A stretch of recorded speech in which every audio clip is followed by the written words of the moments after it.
You are listening to The Memory Keeper by Evan Vaile. Chapter 15. Here, nursey, nursey, nursey, Loco cooed into the darkness. I don't want to hurt you. I just want to play. He paused, listening.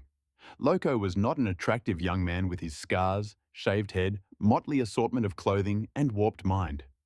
He was standing on level 3, one floor above his companions, unloading the fuel drums from the electric vehicle. Fuel drums had never interested him, nor had electric vehicles for that matter. Loco's brain was filled with thoughts of other things.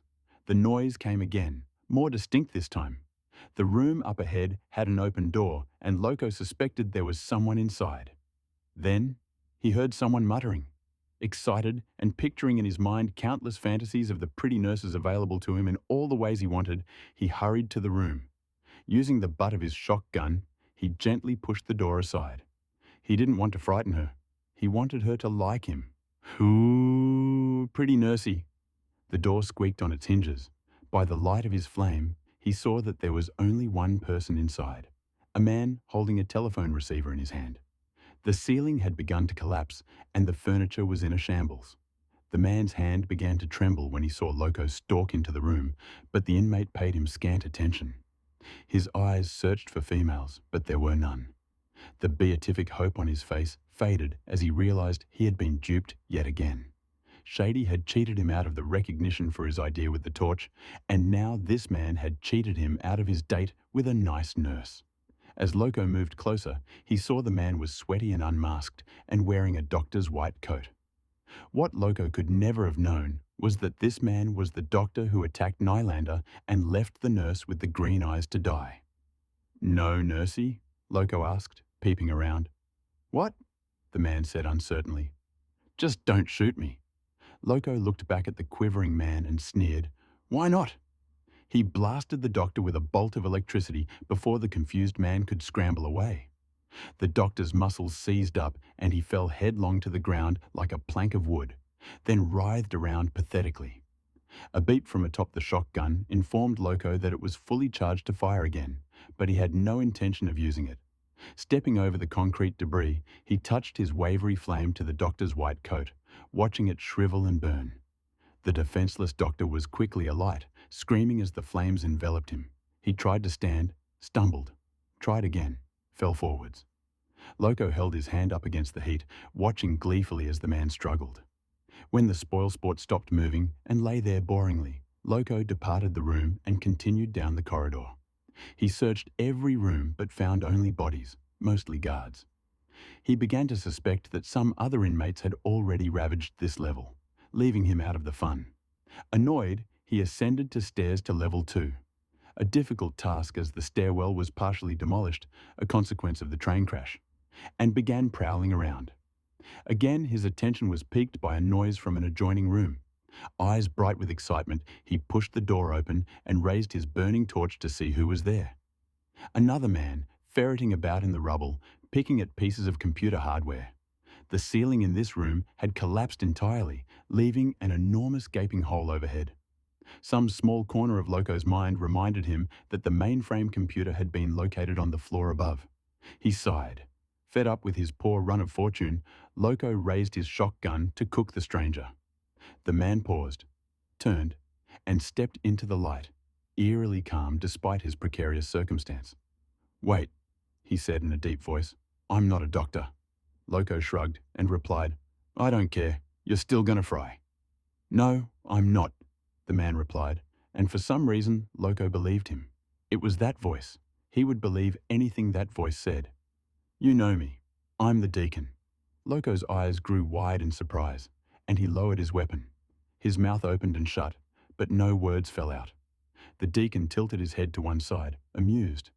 "Hasn't Ratboy told you about me?" he asked. Loco found his faltering voice. "No way, man," he exclaimed. "I can't believe it. You're really real. I mean, you're the Deacon, right? Holy crap, this is incredible. Rats has told me so much about you. Wow, so this is what you look like. Me and you, we are going to be the bestest friends, Deke. Everyone calls me Loco. May I call you Deke?" The Deacon narrowed his eyes. "No, you may not."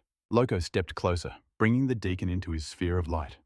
He was tall and broad, with striking masculine features, a handsome man by anyone's standards. He was refined, even graceful, at ease in every environment. He used the winsome combination of his charisma and dark symmetry to persuade people, to influence them in ways which warmed them.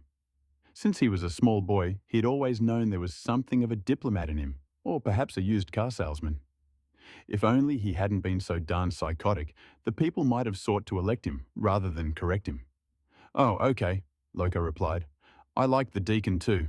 It has a nice ring to it." The Deacon stood very still. "Where are Ratboy and the others?" he asked quietly. "They're down a couple of floors looking for the director," Loco replied. "They're going to break him up so bad I snuck away. I just want to find a little nurse for myself. A nice one, a pretty one." Loco was too awed by the man's presence to be aware of any danger. The shotgun hung low from his fingertips, forgotten. The Deacon rubbed his chin, a measured, deliberate movement. "So you're alone?" he asked. "Yeah, I want her all to myself," Loco prattled on. "Don't want those assholes spoiling my fun." He paused and thought for a moment. "So, you're a priest, right? Can you forgive me for my sins? Because I've been bad. I've been so bad." Now the Deacon stepped forward, less than an arm's length away from the smaller man. "Of course," he replied, in his most reassuring voice, the one that had always worked the magic with the parishioners so many years ago. "If you will forgive me mine." "Are you kidding?" Loco cried happily. "This is the best damn party I've ever had. We've messed this place up so much they'll never forget.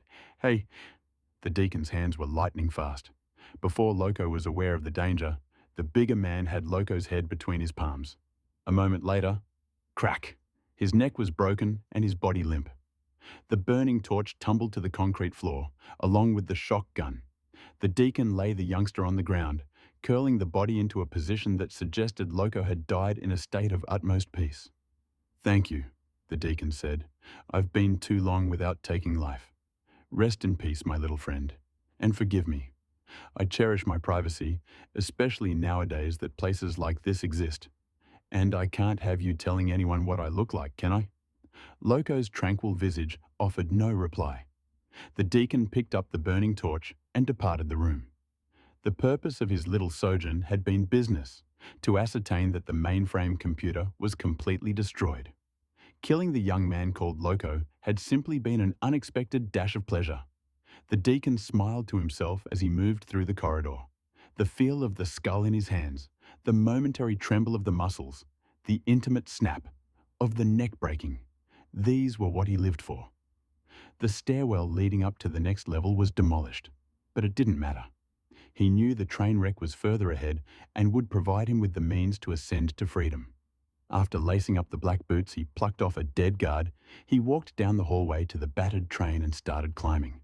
With his torch burning brightly in one hand, he worked his way higher, never bothering to look down. Suddenly, there was a shout from below. "Hey, Loco, you lazy bastard!" the voice yelled. "Get down here and help." "We've been wondering where you got to," another added. "Whatever you got from those pockets, we're taking our cut." The Deacon paused, but didn't look back. The cry sounded as though it had come from several levels below. Where had Loco said his friends were? That's right, level 4, 3 floors down. They couldn't see who he was at this range. He was just a silhouette climbing with a torch in one hand. Loco's torch. That was why they thought he was Loco. He was carrying the torch. The Deacon started climbing again, a little faster. The voices below were joined by others, and they all became agitated. He ignored them. The end was in sight. He could see the subway. With a final spurt, he clambered to the top of the train and leapt onto what remained of the subway floor. His booted feet crunched over concrete rubble and bodies as he moved, both arms held out wide for balance, the final wisps of his flame lighting his way across the obstacle course. He flung his shirt away and smeared some blood over his chest, safe now in the disguise of a survivor. His torch died, leaving him to negotiate the last steps in blackness. The angry voices were faint shouts to his ears, threatening to do nasty things to delicate parts of Loco's body. But freedom was close, so close now that he forgot about everything, the isolation, the guards, the walls. He hurried towards the light. That is the end of this chapter. to listen to the next chapter on YouTube, or to purchase the digital ebook from Amazon. See the links in the description.